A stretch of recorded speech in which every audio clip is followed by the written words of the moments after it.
భరోసా లేదు, ఎవరికి కూడా చెప్పుకోదగ్గ భరోసా లేదు. ఇందులో విశేషం హైలైట్ ఏంటంటే ఆర్థిక మంత్రి ప్రతి మాటను ఒత్తి ఆ డబ్బు వచ్చినప్పుడు అదేందో పెద్ద మహాప్రపంచ విజయంలాగా ఒత్తి చెప్పడం తప్ప కొత్తది ఏమీ లేదు. ఒత్తి పలుకులు పలకడం తప్ప కొత్తగా చెప్పింది ఏమీ లేదు. ఒక కొత్త సంక్షేమ పథకం కానీ ఏది కూడా లేదు. మహిళల పట్ల కూడా చాలా స్పష్టంగా చెప్పాల్సిన అవసరం ఉండే, కానీ వాళ్ళు మేము 1,00,000 కోట్లు ఇస్తాం అన్ని రుణాలు, ఆ రుణాలు వీలేదో ఇస్తున్నట్టుగా అది ఆల్రెడీ ఉన్న స్కీమే, నథింగ్ న్యూ అబౌట్ ఇట్, ఏమి లేదు. వెరసి ఇష్యూ యాజ్ ఏ హోల్. దురదృష్టం ఏంటంటే, చాలా బ్యాడ్ లక్ ఏంటంటే, మేము కూడా ప్రభుత్వం ఏర్పడిన తర్వాత కనీసం ఒక 6 మాసాల సమయం వాళ్ళకి ఇవ్వాలని మేము అనుకున్నాం. నేను కూడా శాసనసభకు పెద్దగా రాలేదు, కానీ ఈరోజు బడ్జెట్ చూస్తే ఏ ఒక్క పాలసీ ఫార్ములేషన్ జరగలేదు.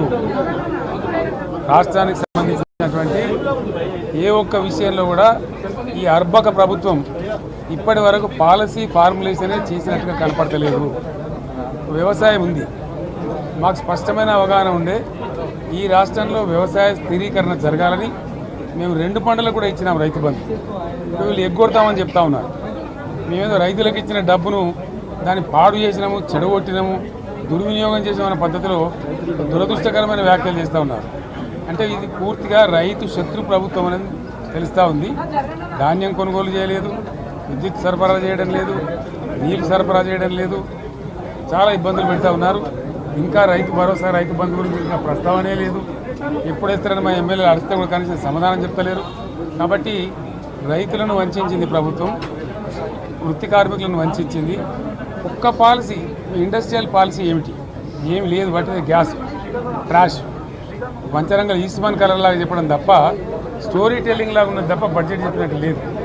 రాష్ట్రంలో వ్యవసాయ పాలసీ ఏమిటి, పారిశ్రామిక పాలసీ ఏమిటి, ఐటీ పాలసీ ఏమిటి, ఇంకా ఇతర అనేక పాలసీలు, పేద వర్గాలకు సంబంధించిన పాలసీ ఏమిటి అనే దాని మీద ఏ ఒక్క దాని మీద కూడా గ్యాసు ట్రాషే తప్ప, చిల్లర మల్లర ప్లాట్ఫామ్ స్పీచ్ లాగా ఉంది తప్ప అది బడ్జెట్ ప్రసంగం లాగా లేదు. రాజకీయ సభలలో చెప్పినట్టుంది తప్ప ఏ ఒక్క పాలసీని కూడా నిర్దిష్టంగా ఈ పనిని మేము ఎట్లా సాధిస్తాం, మా గోల్స్ ఇవి, మా టార్గెట్స్ ఇవి అనే పద్ధతి కానీ పద్దు కానీ లేదు. ఇది పేదల బడ్జెట్ కాదు, రైతుల బడ్జెట్ కాదు, యువల బడ్జెట్.